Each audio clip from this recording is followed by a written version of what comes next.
Assalamualaikum warahmatullahi wabarakatuh. Perkenalkan, nama saya Bayu Setiawan dari program studi Pendidikan Bahasa Inggris.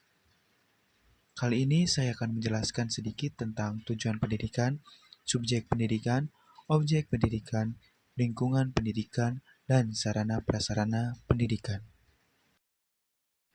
Baik, sebelum lanjut, mari kita cari tahu tentang apa itu pendidikan. Di sini tertulis, pendidikan adalah usaha sadar dan terencana untuk mewujudkan suasana belajar dan proses pembelajaran agar peserta didik secara aktif mengembangkan potensi dirinya untuk memiliki kekuatan spiritual keagamaan, pengendalian diri kepribadian, kecerdasan, akhlak mulia, serta keterampilan yang diperlukan dirinya dan masyarakat. Pendidikan meliputi pengajaran keahlian khusus dan juga sesuatu yang tidak dapat dilihat tetapi lebih mendalam, yaitu pemberian pengetahuan, pertimbangan, dan kebijaksanaan. Nah, yang pertama adalah tujuan pendidikan. Dasar utama tujuan pendidikan adalah mengembangkan potensi diri untuk memiliki kekuatan spiritual keagamaan, pengendalian diri, kepribadian, kecerdasan, akhlak mulia, keterampilan, pengetahuan, serta pertimbangan dan kebijaksanaan. Yang selanjutnya adalah objek dan subjek pendidikan. Yang pertama ada objek pendidikan. Cara untuk mengetahui objek dari evaluasi pendidikan adalah dengan jalan menyorotinya dari tiga segi. Segi yang pertama adalah segi input, yang kedua segi transformasi, dan segi yang terakhir adalah segi output. Baik, kita mulai dari objek pendidikan yang pertama adalah input. Dalam dunia pendidikan, khususnya dalam proses pembelajaran di sekolah, input tidak lain adalah calon siswa. Calon siswa sebagai pribadi yang utuh dapat ditinjau dari segi yang menghasilkan bermacam-macam bentuk tes yang digunakan sebagai alat untuk mengukur. Dalam segi input ini, ada 4 aspek kerohanian, antara lain kemampuan, kepribadian, sikap, dan inteligensi. Segi input yang kedua adalah transformasi. Transformasi dapat diibaratkan sebagai mesin pengolah bahan mentah menjadi bahan jadi, akan memegang peranan yang sangat penting. Ia dapat menjadi faktor penentu yang dapat menyebabkan keberhasilan atau kegagalan dalam upaya pencapaian tujuan pendidikan yang telah ditentukan. Karena itu, objek-objek yang termasuk dalam transformasi itu perlu dinilai atau dievaluasi secara berkesinambungan. Unsur-unsur dalam transformasi yang menjadi objek penilaian demi diperolehnya hasil pendidikan yang diharapkan antara lain adalah kurikulum, metode pengajaran dan cara penilaian, sarana pendidikan atau media pendidikan, sistem administrasi, guru, dan personal lainnya dalam proses pendidikan. Segi objek yang terakhir adalah output.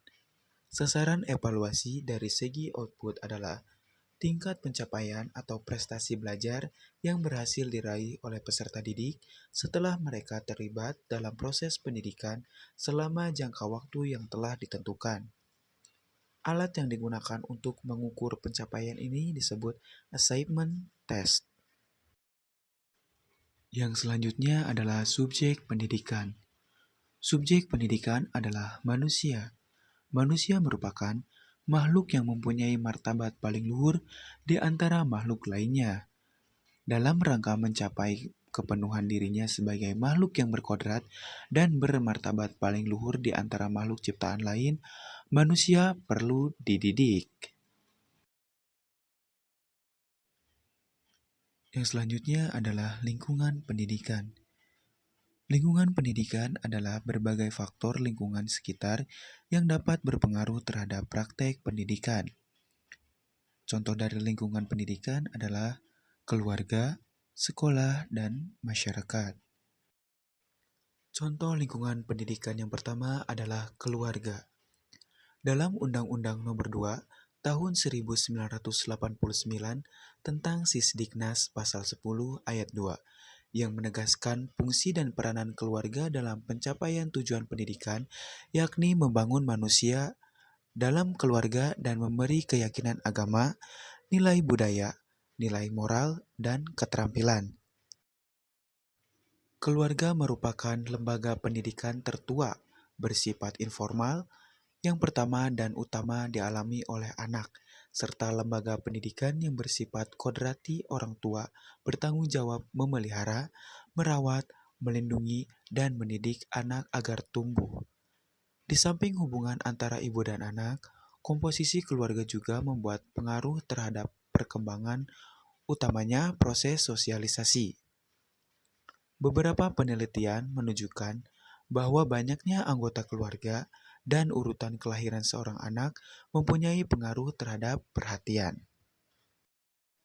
Contoh lingkungan pendidikan yang kedua adalah sekolah.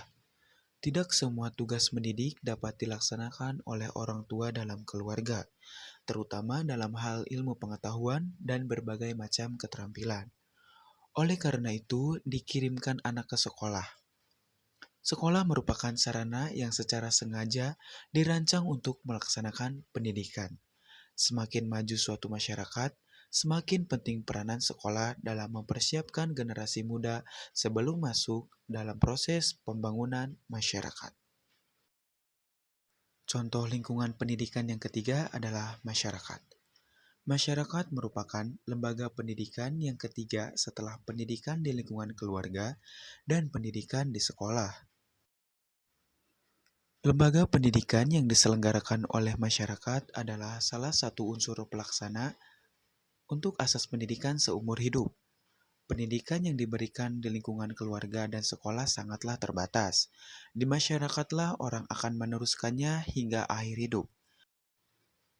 Segala pengetahuan dan keterampilan yang diperoleh di lingkungan pendidikan keluarga dan di lingkungan sekolah akan dapat berkembang dan dirasakan manfaatnya dalam masyarakat.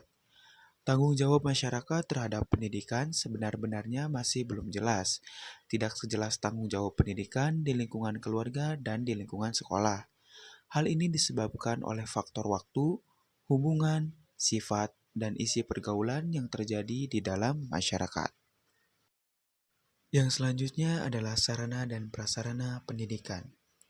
Sarana dan prasarana pendidikan meliputi bangunan sekolah, lapangan olahraga, ruangan, buku, perpustakaan, laboratorium, dan lain sebagainya. Yang terakhir adalah kesimpulan.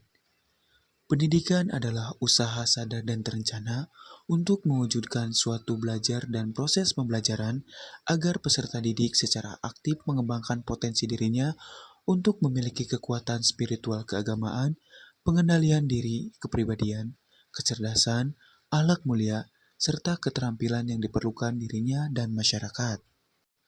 Dasar utama tujuan pendidikan adalah mengembangkan potensi diri untuk memiliki kekuatan spiritual keagamaan, pengendalian diri, kepribadian, kecerdasan, akhlak mulia, keterampilan pengetahuan, serta pertimbangan dan kebijaksanaan. Objek pendidikan meliputi input, transformasi, dan output. Subjek pendidikan adalah manusia itu sendiri. Sarana dan prasarana pendidikan meliputi bangunan sekolah, lapangan olahraga, buku, perpustakaan, laboratorium, dan lain sebagainya. Baik, terima kasih saya ucapkan kepada teman-teman yang telah mampir ke channel saya. Sampai jumpa di lain waktu. Wassalamualaikum warahmatullahi wabarakatuh.